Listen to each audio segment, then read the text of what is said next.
me just introduce Tracy Gruber. So Tracy Gruber, as many of you would know, is the Director of Human Services, soon to be the Director of the Department of Health and Human Services. And that's going to be the main part of the topic today.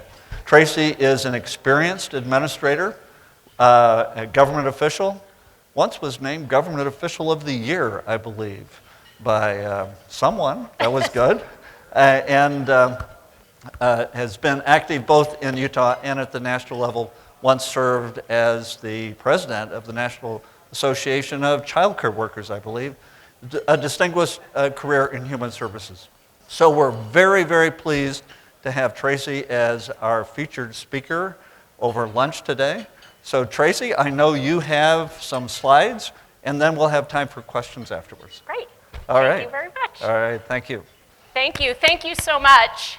It's really a pleasure to be here today. Last year at State of Reform, we were all in video Zoom rooms, and I got this clicker to advance my slides, and I was a little bit like, I'm not sure I still know how to do this.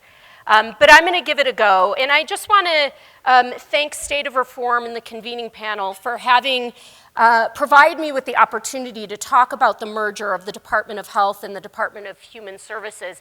I think the initial reaction is like, woo, that's like very administratively heavy operational. What does that have to do with health care, health policy in the state?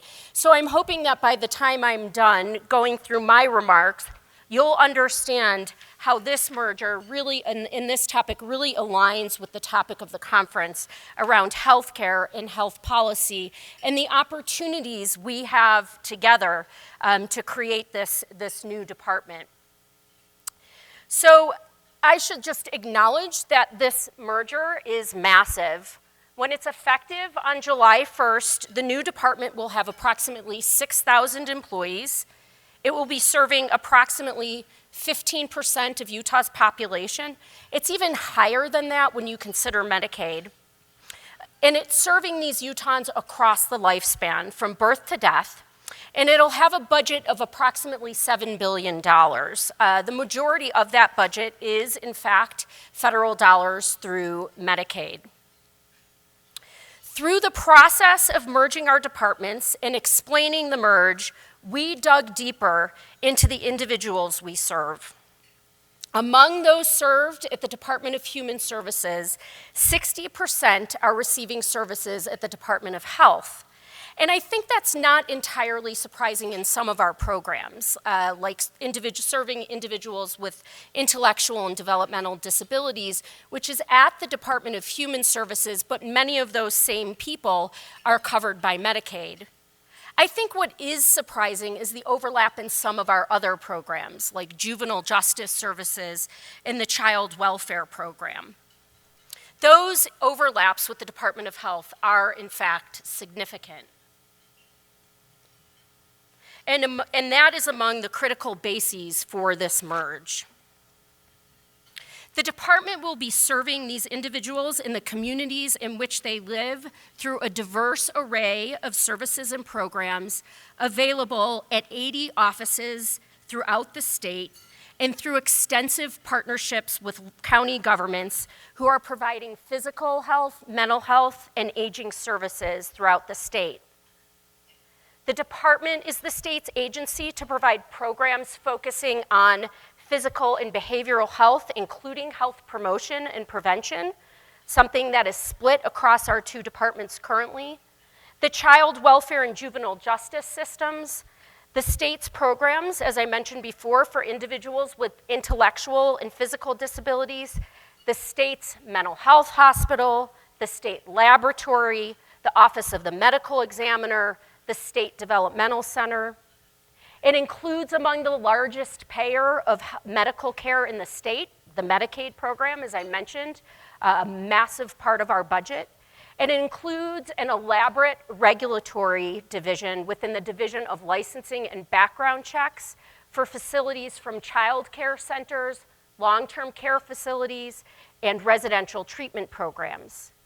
And of course, all the administrative and operational infrastructure one would expect at a state agency: audit, budget, legal, quality improvement, and something we're all really excited about, innovation and building management.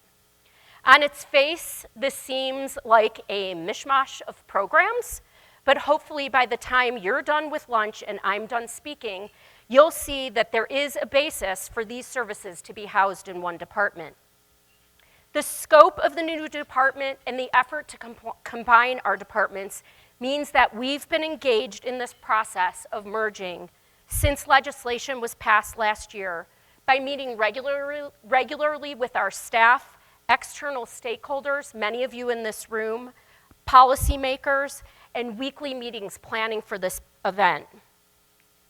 You all in this room are key to leveraging opportunities that this merger presents in joining us in working through the challenges that we know we will experience not only between now and July, which is the effective date of the merger, but in the years to come.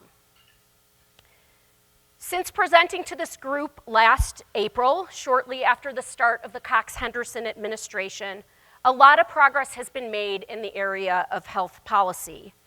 Progress on Governor Cox's One Utah roadmap, which includes a focus on health security, has been significant, and by day 500, advancements will have been made in combating COVID-19, access to health care, focusing on costs of care, and addressing the social determinants of health.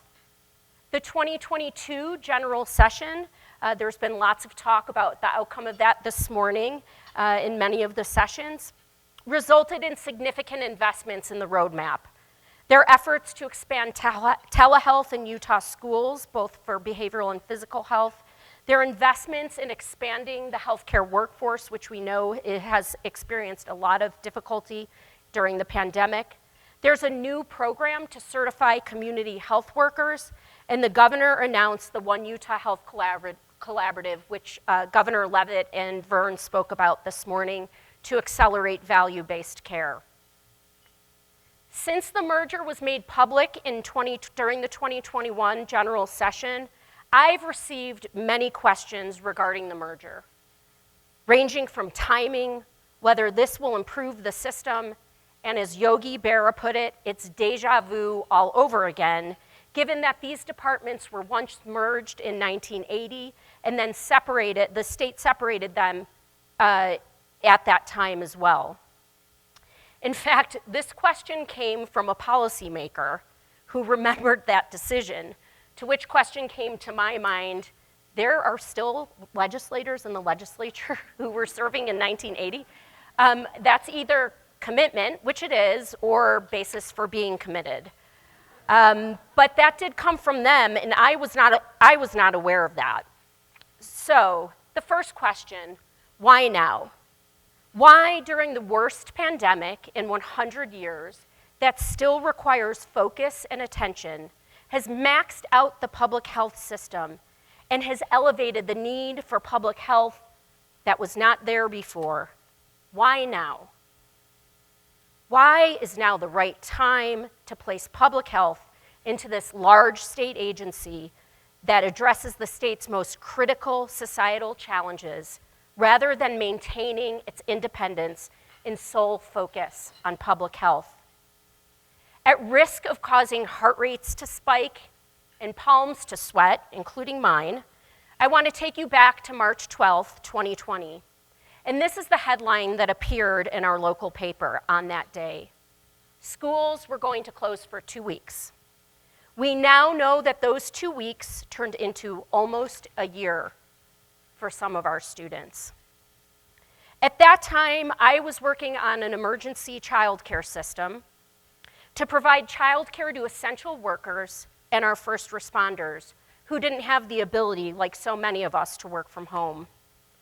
I was in my office on one of many calls about the pandemic and heard for the first time about the state establishing field hospitals, establishing crisis standards of care, and rationing of medical supplies. I cried in my office when the reality sunk in that in the United States, a country that seemingly has everything, we didn't have enough ventilators, and our medical professionals didn't have enough PPE, and we're fashioning it out of Tyvek home wrap. It was an astonishing realization that, like you, brought me into temporary despair and tears, but motivated us all to action. Today, we are in a much different place, having learned so much, and we spoke about that this morning as well.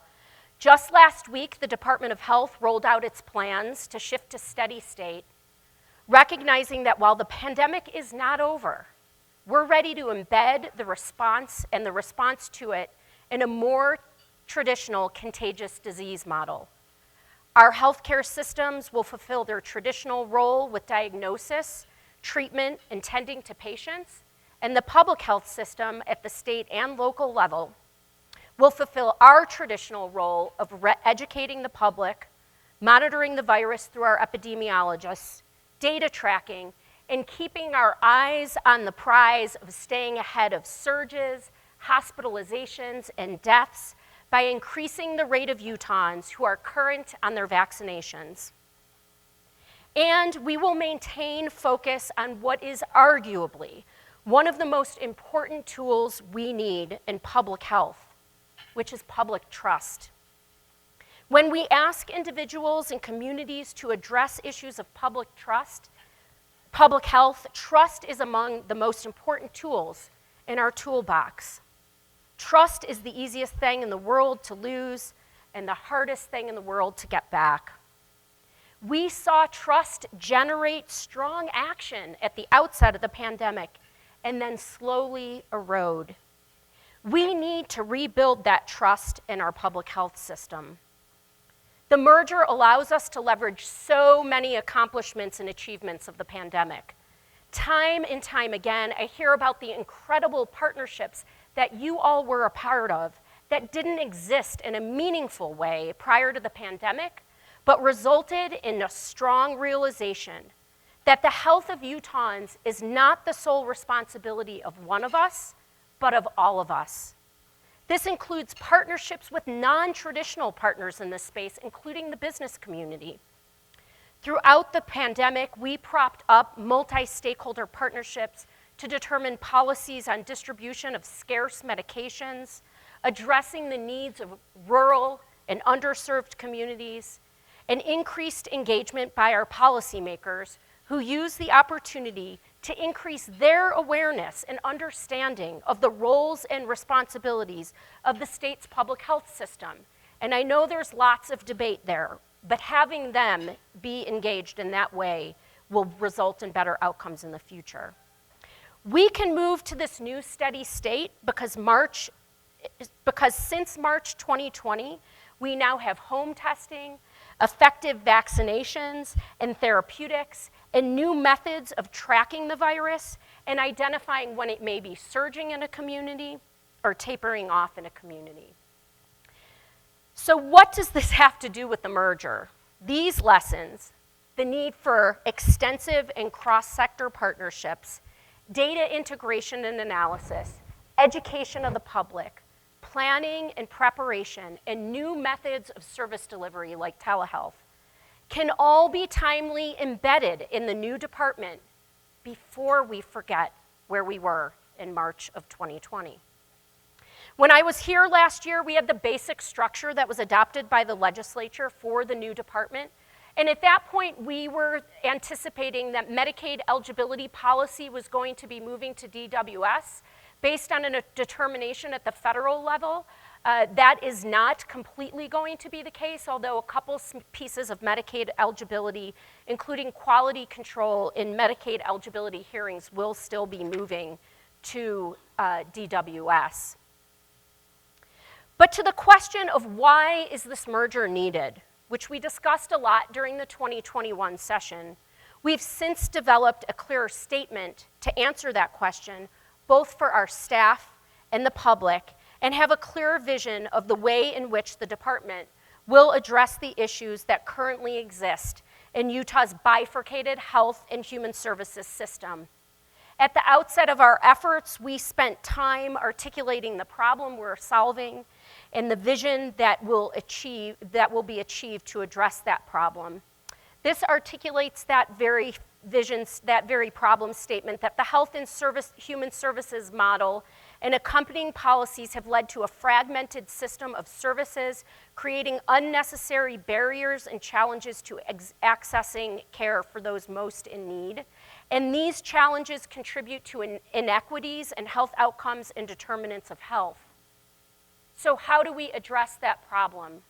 Well, our vision is that at the Department of Health and Human Services, we will advocate for, support, and serve all individuals and communities in Utah, and we'll ensure that all Utahns have fair and equitable opportunities to live safe and healthy lives.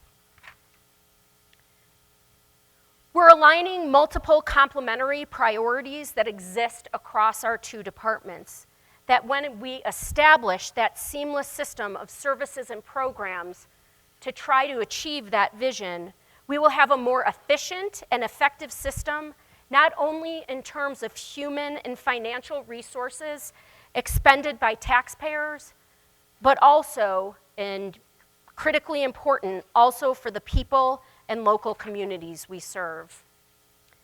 With input from stakeholders, from our employees to community partners to our policymakers, we developed an organizational structure that will help achieve those objectives and that vision.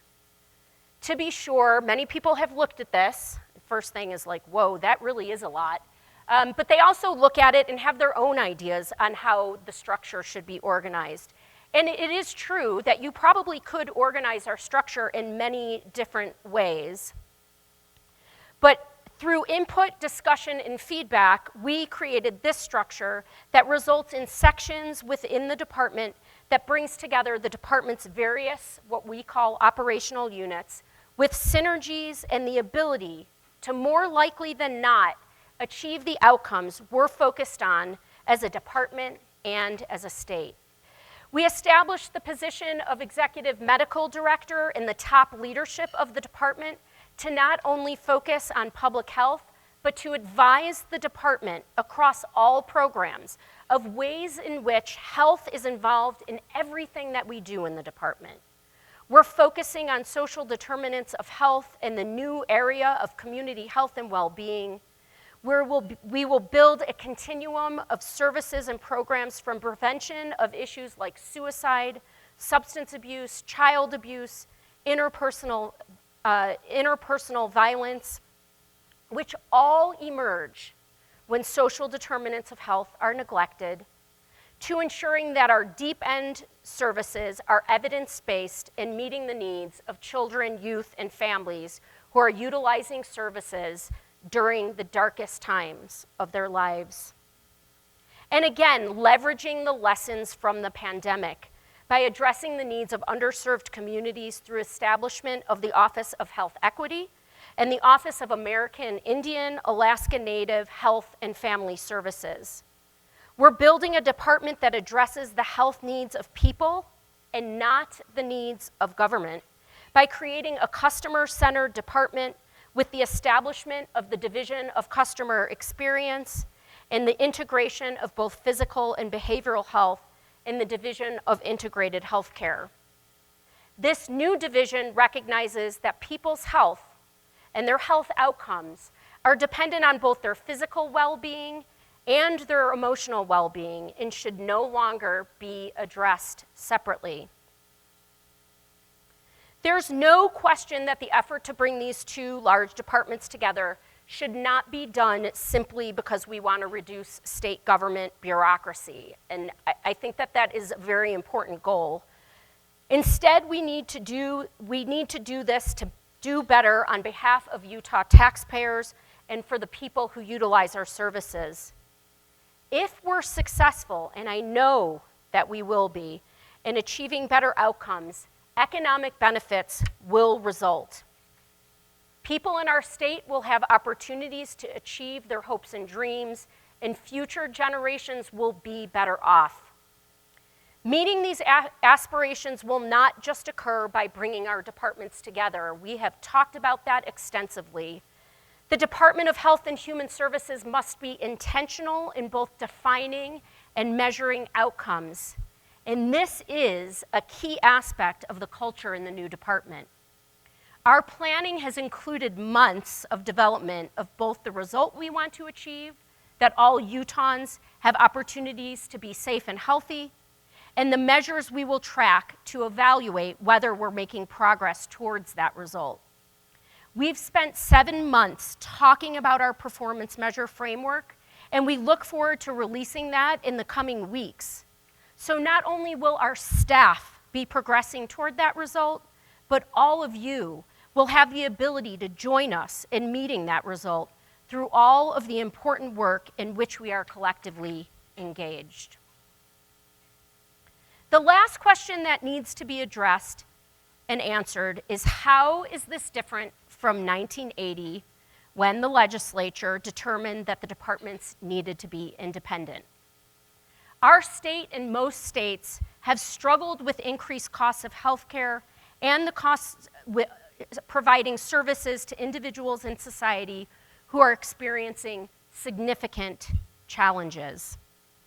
We continue to invest more and more money, but we are not achieving better outcomes.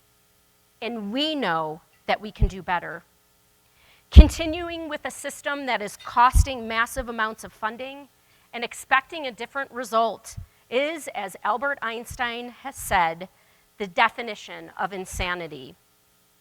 I think we all can agree, have enough in our lives that is impacting our sanity. Let's at least address one area differently to get a different outcome by leveraging the things we know now that we didn't know in 1980. I think we can all agree that 1980 was not the halcyon age, and it's not just because I don't have to do Jane Fonda fitness videos anymore. We have a tremendous amount of knowledge about people's health that the new department will embed in its operations that we didn't have in 1980. So let's not go back there, and let's not continue with a system established back then. I'll highlight just 3 and invite you as experts in healthcare and health policy to think about even more. First, research. Research has shown that what really contributes to health outcomes are from social determinants of health. In fact, 60% of an individual's health outcomes are from those determinants, which include things like housing, income, educational attainment, social connectedness, and safe communities. This area, I think, is relatively new to some of us. I think those in the public health arena have been aware of this for a long, long time. But in the past, we believed that genetics and health care were the primary drivers of positive health, when in fact only 20% is attributed to genetics and the other 20% attributed to health care. We also have the benefits of learning from the expanding field of brain science research.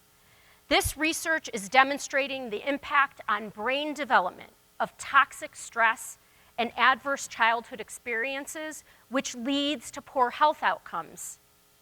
Much of the advancements in this research applies directly to the services and programs available at the Department of Human Services that were not viewed as part of an individual's health care, but we now know better. And keeping the resources and expertise of the Department of Health separate from the Department of Human Services makes it more challenging to effectively leverage that current research. The time is now to use this new research to inform how we serve the public in this new department. Second, since 1980, our government systems, funding, and policies have grown and become more complex. This has resulted in a complex web of services and programs that have made it increasingly difficult for us to administer and for Utahns to navigate. The example I always like to use is of a family coming to the child welfare system at the Department of Human Services who inevitably also need access to nutritious foods. In order to get access to those nutritious foods, they most likely have to enroll in either the WIC program, Women, Infant, and Children, and I should say they do need to know the name of that program, to find that service if they have young children. Won't it be easier for families to be able to go to one place to get most of the resources they need to improve outcomes for them and their children? Lastly, advancements in technology. In 1980, you probably would have found me with a rotary phone and maybe my Radio Shack TRS-80 playing Pong. For those of you in the room who don't know what those are, you can now use Google and figure that out. We were still doing work on paper and collecting data manually, and we just heard that in some cases we still are doing that. But today we have the ability to create a more efficient and effective department that utilizes and integrates data to track outcomes, targets resources to geographic areas and programs, and more effectively supports families. This tool did not exist in 1980, and we are building a more robust data warehouse, data integration, and data tools to do this effectively. So those are the answers to some of the questions that we have been receiving since the legislature and the governor established the Department of Health and Human Services, which will be effective July 1st of 2022. But I'm not counting the days or anything. Today we have the opportunity to build the most effective health and human services system in the nation and could become a model. We need you, our partners, to innovate with us, collaborate with us, and consider the possible in the creation of a more cohesive, coordinated, and integrated system that will ensure the vision of the Utah Department of Health and Human Services that all Utahns have opportunities to be safe and healthy.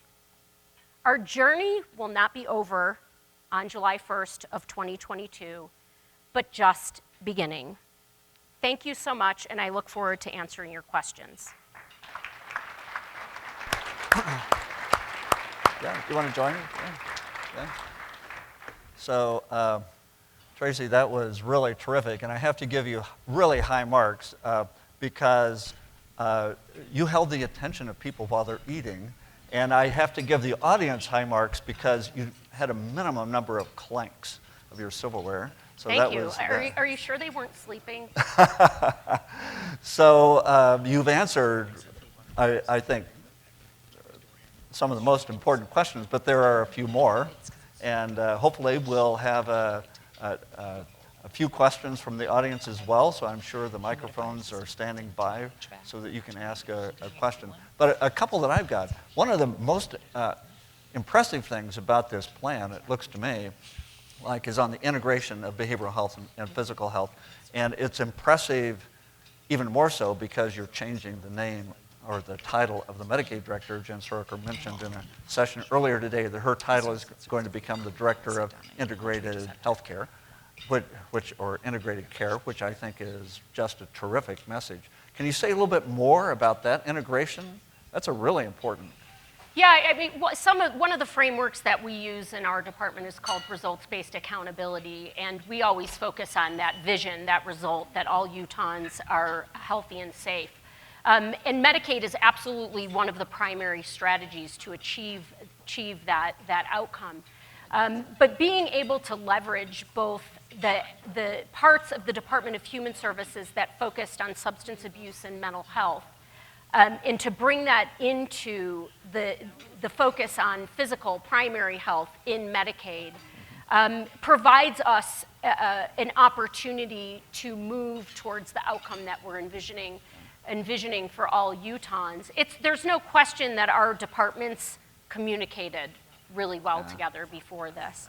But it's a little bit different to have the behavioral health side of the department be at the table with the Medicaid team, where we know we can have dialogue around people's health outcomes, which can't be separated.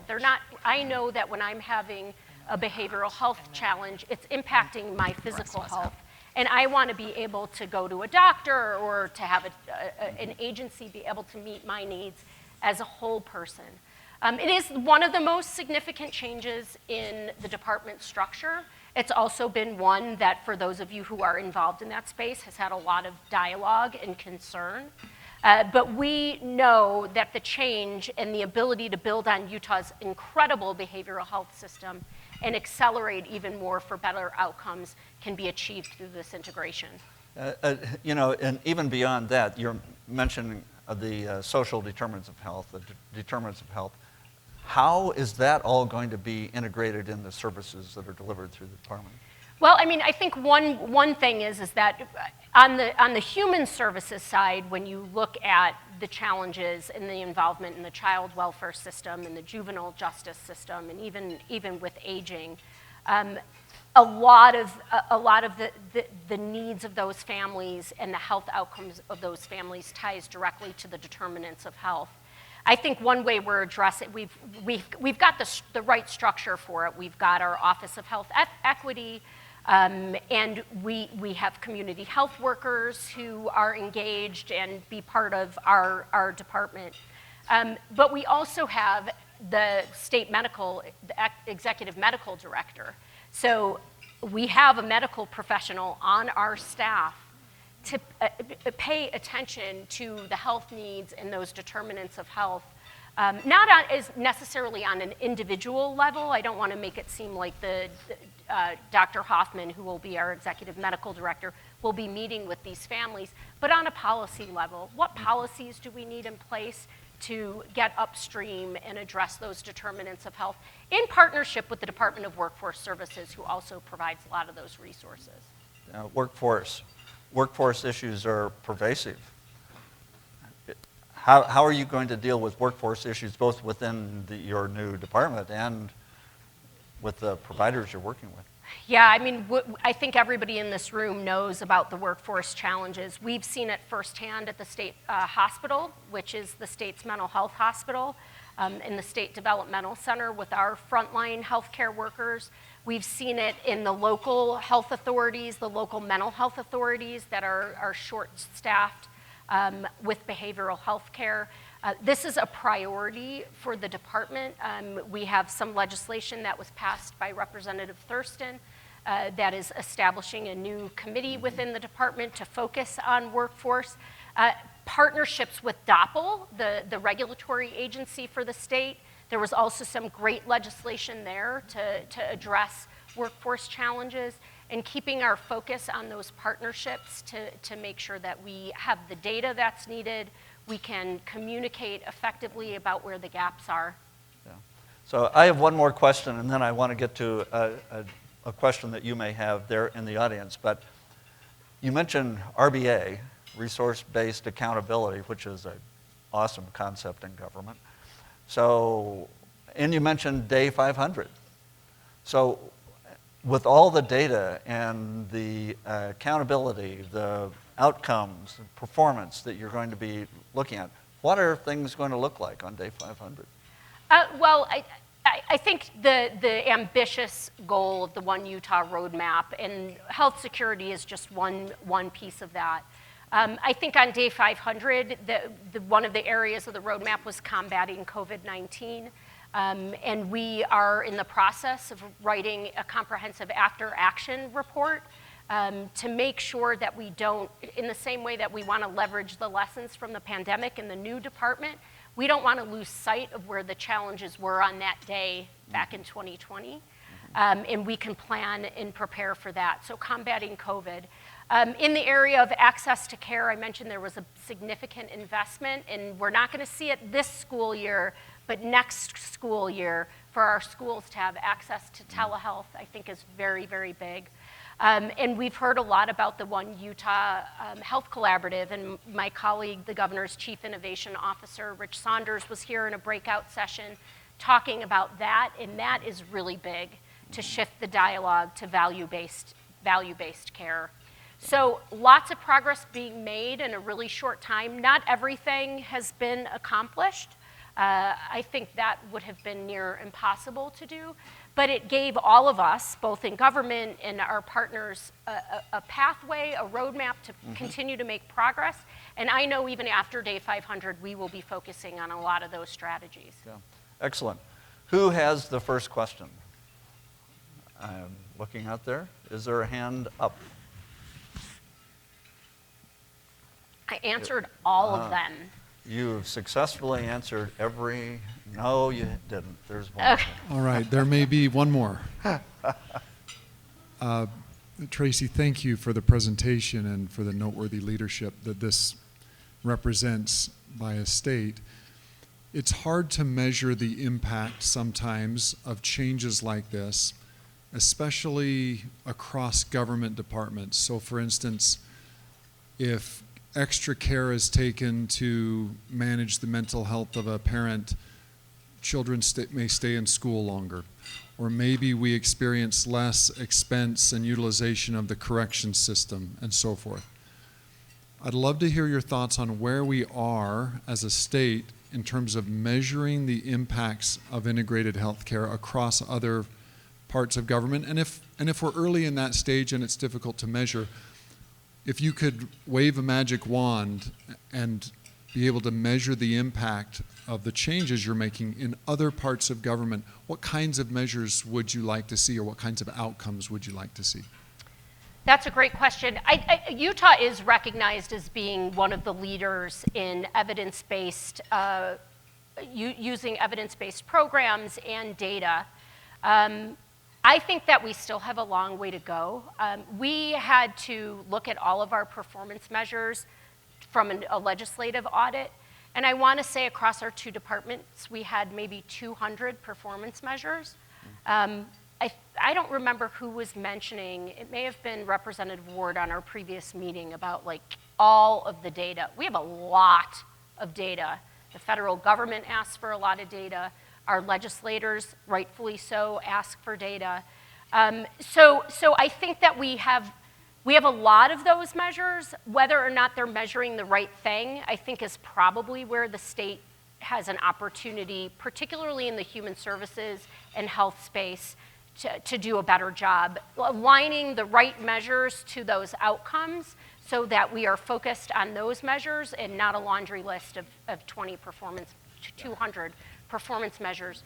So if I had a magic wand, I mean, one of the things that we're talking about in our plan, our performance measures, are those population level indicators that everybody, all of you in this room, if you want to be part of ensuring that all Utahns are healthy and safe, can also look at those same population level indicators.